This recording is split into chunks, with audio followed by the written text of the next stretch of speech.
यही मेरा वतन। मुंशी प्रेमचंद। आज पूरे 60 बरस के बाद मुझे अपने वतन, प्यारे वतन का दर्शन फिर नसीब हुआ। जिस वक्त मैं अपने प्यारे देश से विदा हुआ और किस्मत मुझे पश्चिम की तरफ ले चली, मेरी उठती जवानी थी। मेरी रगों में ताज़ा खून दौड़ता था और सीना उमंगों और बड़े बड़े इरादों से भरा हुआ था। मुझे प्यारे हिंदुस्तान से किसी जालिम की सख्तियों और इंसाफ के जबरदस्त हाथों ने अलग नहीं किया था। नहीं, जालिम का जुल्म और कानून की सख्तियां मुझसे जो चाहे करा सकती हैं, मगर मेरा वतन मुझसे नहीं छुड़ा सकती। यह मेरे बुलंद इरादे और बड़े बड़े मंसूबे थे जिन्होंने मुझे देश निकाला दिया। मैंने अमेरिका में खूब व्यापार किया, खूब दौलत कमाई और खूब ऐश किए। भाग्य से बीवी भी ऐसी पाई जो अपने रूप में बेजोड़ थी, जिसकी खूबसूरती की चर्चा सारे अमेरिका में फैली हुई थी और जिसके दिल में किसी ऐसे ख्याल की गुंजाइश भी न थी जिसका मुझसे संबंध न हो। मैं उस पर दिलोजान से न्योछावर था और वह मेरे लिए सब कुछ थी।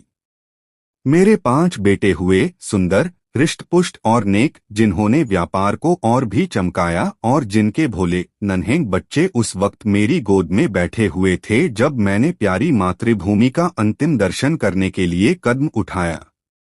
मैंने बेशुमार दौलत, वफादार बीवी, सपूत बेटे और प्यारे प्यारे जिगर के टुकड़े, ऐसी ऐसी अनमोल नेमतें छोड़ दी, इसलिए कि प्यारी भारत माता का अंतिम दर्शन कर लूं। मैं बहुत बुढ़ा हो गया था। 10 और हों तो पूरे 100 बरस का हो जाऊं, और अब अगर मेरे दिल में कोई आरजू बाकी है तो यही कि अपने देश की खाक में मिल जाऊं। यह आरजू कुछ आज ही मेरे मन में पैदा नहीं हुई है, उस वक्त भी थी जबकि मेरी बीवी अपनी मीठी बातों और नाजुक अदाओं से मेरा दिल खुश किया करती थी। जबकि मेरे नौजवान बेटे सबेरे आकर अपने बूढ़े बाप को अदब से सलाम करते थे, उस वक्त भी मेरे जिगर में एक कांटा सा खटकता था, और वह कांटा यह था कि मैं यहाँ अपने देश से निर्वासित हूँ।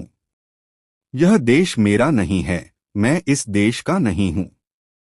धन मेरा था, बीवी मेरी थी, लड़के मेरे थे और जायदादें मेरी थीं, मगर जाने क्यों मुझे रह रहकर अपनी मातृभूमि के टूटे फूटे झोंपड़े, 4-6 बीघा मौरूसी जमीन और बचपन के लंगोटिया यारों की याद सताया करती थी, और अक्सर खुशियों की धूमधाम में भी यह ख्याल चुटकी लिया करता कि काश अपने देश में होता। मगर जिस वक्त बंबई में जहाज से उतरा और काले कोट पतलून पहने, टूटी फूटी अंग्रेजी बोलते मल्लाह देखे, फिर अंग्रेजी दुकानें, ट्रामवे और मोटर गाड़ियां नजर आईं, फिर रबड़ वाले पहियों और मुंह में चुरुट दाबे आदमियों से मुठभेड़ हुई, फिर रेल का स्टेशन और रेल पर सवार होकर अपने गांव को चला, प्यारे गांव को जो हरी भरी पहाड़ियों के बीच में आबाद था, तो मेरी आंखों में आंसू भर आए। मैं खूब रोया, क्योंकि यह मेरा प्यारा देश न था, यह वह देश न था जिसके दर्शन की लालसा हमेशा मेरे दिल में लहरें लिया करती थी। यह कोई और देश था। यह अमेरिका था, इंग्लिस्तान था, मगर प्यारा भारत नहीं। रेलगाड़ी जंगलों, पहाड़ों, नदियों और मैदानों को पार करके मेरे प्यारे गांव के पास पहुंची, जो किसी जमाने में फूल पत्तों की बहुतायत और नदी नालों की प्रचुरता में स्वर्ग से होड़ करता था। मैं गाड़ी से उतरा तो मेरा दिल बांसों उछल रहा था। अब अपना प्यारा घर देखूंगा, अपने बचपन के प्यारे साथियों से मिलूंगा। मुझे उस वक्त यह बिल्कुल याद न रहा कि मैं 90 बरस का बूढ़ा आदमी हूँ। जो मैं गांव के पास पहुंचता था, मेरे कदम जल्द जल्द उठते थे और दिल में एक ऐसी खुशी लहरें मार रही थी जिसे बयान नहीं किया जा सकता। हर चीज पर आंखें फाड़ फाड़ कर निगाह डालता रहा। यह वो नाला है जिसमें हम रोज घोड़े नहलाते और खुद गोते लगाते थे, मगर अब इसके दोनों तरफ कांटेदार तारों की चहारदीवारी खींची हुई थी और सामने एक बंगला था जिसमें 2-3 अंग्रेज बंदूकें लिए इधर उधर ताक रहे थे। नाले में नहाने या नहलाने की सख्त मनाही थी। गांव में गया और आंखें बचपन के साथियों को ढूंढने लगी, मगर अफसोस वह सब के सब मौत का निवाला बन चुके थे और मेरा टूटा फूटा झोंपड़ा जिसकी गोद में बरसों तक खेला था, जहां बचपन और बेफिक्रियों के मजे लूटे थे, जिसका नक्शा अभी तक आंखों में फिर रहा है, वह अब एक मिट्टी का ढेर बन गया था। जगह गैर आबाद न थी। सैकड़ों आदमी चलते फिरते नजर आए, जो अदालत और कलेक्ट्री और थाने पुलिस की बातें कर रहे थे। उनके चेहरे बेजान और फिक्र में डूबे हुए थे, और वह सब दुनिया की परेशानियों से टूटे हुए मालूम होते थे। मेरे साथियों के से हृष्ट-पुष्ट, सुंदर, गोरेचिट्टे नौजवान कहीं न दिखाई दिए। वह अखाड़ा जिसकी मेरे हाथों ने बुनियाद डाली थी, वहां अब एक टूटा फूटा स्कूल था, और उसमें गिनती के बीमार शक्ल सूरत के बच्चे जिनके चेहरों पर भूख लिखी थी, चिथरे लगाए बैठे ऊँघ रहे थे। नहीं, यह मेरा देश नहीं है। यह देश देखने के लिए मैं इतनी दूर से नहीं आया। यह कोई और देश है, मेरा प्यारा देश नहीं है। उस बरगद के पेड़ की तरफ दौड़ा जिसकी सुहानी छाया में हमने बचपन के मजे लूटे थे, जो हमारे बचपन का हिंडोला और जवानी की आरामगाह था। इस प्यारे बरगद को देखते ही रोना सा आने लगा, और ऐसी हसरत भरी, तड़पाने वाली और दर्दनाक यादें ताज़ी हो गईं कि घंटों जमीन पर बैठकर रोता रहा। यही प्यारा बरगद है जिसकी फुनगियों पर हम चढ़ जाते थे, जिसकी जटाएं हमारा झूला थीं, और जिसके फल हमें सारी दुनिया की मिठाइयों से ज्यादा मजेदार और मीठे मालूम होते थे। वह मेरे गले में बाहें डालकर खेलने वाले हमजोली जो कभी रूठते थे, कभी मनाते थे, वह कहाँ गए? आह, मैं बेघरबार मुसाफिर क्या अब अकेला हूँ? क्या मेरा कोई साथी नहीं? इस बरगद के पास अब थाना, और पेड़ के नीचे एक कुर्सी पर कोई लाल पगड़ी बांधे बैठा हुआ था। उसके आसपास 10-20 और लाल पगड़ी वाले हाथ बांधे खड़े थे, और एक अधनंगा अकाल का मारा आदमी जिस पर अभी अभी चाबुकों की बौछार हुई थी, पड़ा सिसक रहा था। मुझे ख्याल आया, यह मेरा प्यारा देश नहीं है, यह कोई और देश है, यह यूरोप है, अमेरिका है, मगर मेरा प्यारा देश नहीं है, हरगिज नहीं। इधर से निराश होकर मैं उस चौपाल की ओर चला जहां शाम को पिताजी गांव के और बड़े बूढ़ों के साथ हुक्का पीते और हंसी दिल्लगी करते थे। हम भी उस टाट पर क्लाबाजियां खाया करते। कभी कभी वहां पंचायत भी बैठती थी, जिसके सरपंच हमेशा पिताजी ही होते थे। इसी चौपाल से लगी हुई एक गौशाला थी, जहां गांव भर की गायें रखी जाती थीं, और हम यहीं बछड़ों के साथ कुलेले किया करते थे। अफसोस, अब इस चौपाल का पता न था। वहां अब गांव के टीका लगाने का स्टेशन और एक डाकखाना था। उन दिनों इसी चौपाल से लगा हुआ एक कोल्हाड़ा था, जहां जाड़े के दिनों में ऊख पेरी जाती थी और गुड़ की महक से दिमाग तर हो जाता था। हम और हमारे हमजोली घंटों गंडेरियों के इंतजार में बैठे रहते थे, और गंडेरिया काटने वाले मजदूरों के हाथों की तेजी पर अचरज करते थे, जहां सैकड़ों बार मैंने कच्चा रस और पक्का दूध मिलाकर पिया था। यहाँ आसपास के घरों से औरतें और बच्चे अपने अपने घड़े लेकर आते और उन्हें रस से भरवाकर ले जाते।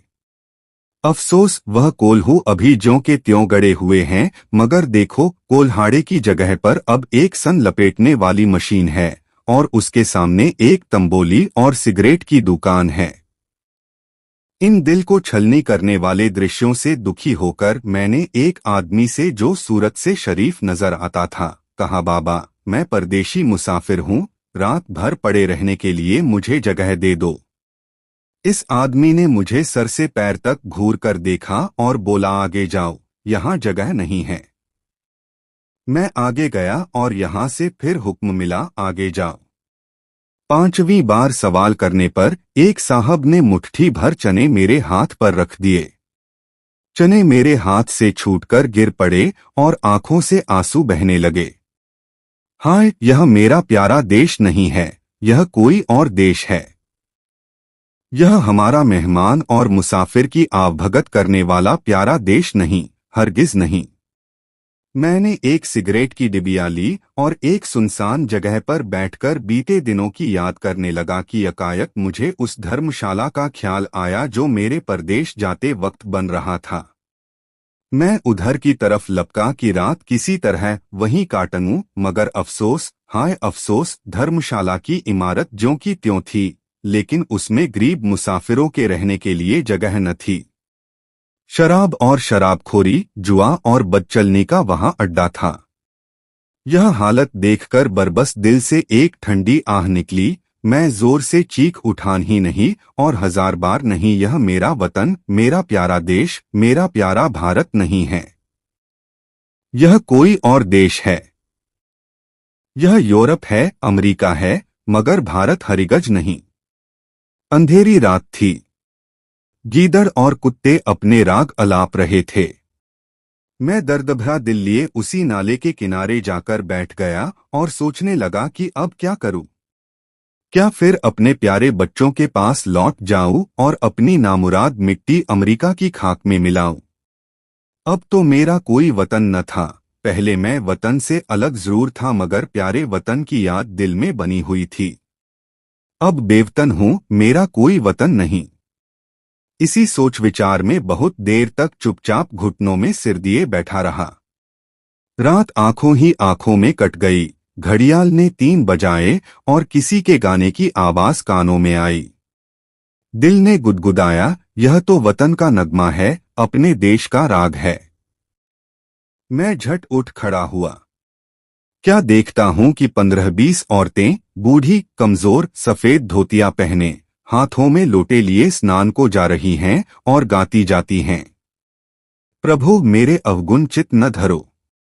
इस मादक और तड़पा देने वाले राग से मेरे दिल की जो हालत हुई उसका बयान करना मुश्किल है। मैंने अमेरिका की चंचल से चंचल, हंसमुख से हंसमुख सुंदरियों की आलाप सुनी थी और उनकी ज़बानों से मोहब्बत और प्यार के बोल सुने थे जो मोहक गीतों से भी ज्यादा मीठे थे। मैंने प्यारे बच्चों के अधूरे बोलों और तोतली बानी का आनंद उठाया था। मैंने सुरीली चिड़ियों का चहचहाना सुना था। मगर जो लुत्फ, जो मजा, जो आनंद मुझे गीत में आया वह जिंदगी में कभी और हासिल न हुआ था। मैंने खुद गुनगुनाना शुरू किया, प्रभु मेरे अवगुण चित न धरो। तन्मय हो रहा था कि फिर मुझे बहुत से आदमियों की बोलचाल सुनाई पड़ी और कुछ लोग हाथों में पीतल के कमंडल लिए शिव शिव, हर हर, गंगे गंगे, नारायण नारायण कहते हुए दिखाई दिए। मेरे दिल ने फिर गुदगुदाया, यह तो मेरे देश प्यारे देश की बातें हैं। मारे खुशी के दिल बाग बाग हो गया। मैं इन आदमियों के साथ हो लिया और 1 2 3 4 5 6 मील पहाड़ी रास्ता पार करने के बाद हम उस नदी के किनारे पहुंचे जिसका नाम पवित्र है, जिसकी लहरों में डुबकी लगाना और जिसकी गोद में मरना हर हिंदू सबसे बड़ा पुण्य समझता है। गंगा मेरे प्यारे गांव से 6-7 मील पर बहती थी और किसी ज़माने में सुबह के वक्त घोड़े पर चढ़कर गंगा माता के दर्शन को आया करता था। उनके दर्शन की कामना मेरे दिल में हमेशा थी। यहाँ मैंने हजारों आदमियों को इस सर्द, ठिठुरते हुए पानी में डुबकी लगाते देखा। कुछ लोग बालू पर बैठे गायत्री मंत्र जप रहे थे। कुछ लोग हवन करने में लगे हुए थे। कुछ लोग माथे पर टीके लगा रहे थे। कुछ और लोग वेद मंत्र सस्वर पढ़ रहे थे। मेरे दिल ने फिर गुदगुदाया और मैं जोर से कह उठा, हाँ हाँ, यही मेरा देश है, यही मेरा प्यारा वतन है, यही मेरा भारत है। और इसी के दर्शन की, इसी की मिट्टी में मिल जाने की आरजू मेरे दिल में थी। मैं खुशी में पागल हो रहा था। मैंने अपना पुराना कोट और पतलून उतार फेंका और जाकर गंगा माता की गोद में गिर पड़ा, जैसे कोई नासमझ भोला भाला बच्चा दिन भर पराये लोगों के साथ रहने के बाद शाम को अपनी प्यारी माँ की गोद में दौड़कर चला आए, उसकी छाती से चिपट जाए। हाँ, अब अपने देश में हूँ। यह मेरा प्यारा वतन है, यह लोग मेरे भाई, गंगा मेरी माता है। मैंने ठीक गंगा जी के किनारे एक छोटी सी झोंपड़ी बनवा ली है और अब मुझे सिवाय राम नाम जपने के और कोई काम नहीं। मैं रोज शाम सवेरे गंगा स्नान करता हूँ और यह मेरी लालसा है कि इसी जगह मेरा दम निकले और मेरी हड्डियां गंगा माता की लहरों की भेंट चढ़े। मेरे लड़के और मेरी बीवी मुझे बार बार बुलाते हैं, मगर अब मैं यह गंगा का किनारा और यह प्यारा देश छोड़कर वहां नहीं जा सकता। मैं अपनी मिट्टी गंगा जी को सौंपूंगा। अब दुनिया की कोई इच्छा, कोई आकांक्षा मुझे यहाँ से नहीं हटा सकती, क्योंकि यह मेरा प्यारा देश, मेरी प्यारी मातृभूमि है और मेरी लालसा है कि मैं अपने देश में मरूं। भाइयों बहनों, कैसा लगा हमारा प्रोग्राम? और भी अच्छे प्रोग्राम देखने के लिए हमारे इस चैनल को सब्सक्राइब, शेयर और लाइक करके सपोर्ट करें। दोस्तों, 1 लाख सब्सक्राइबर करने की मेहरबानी करें प्लीज।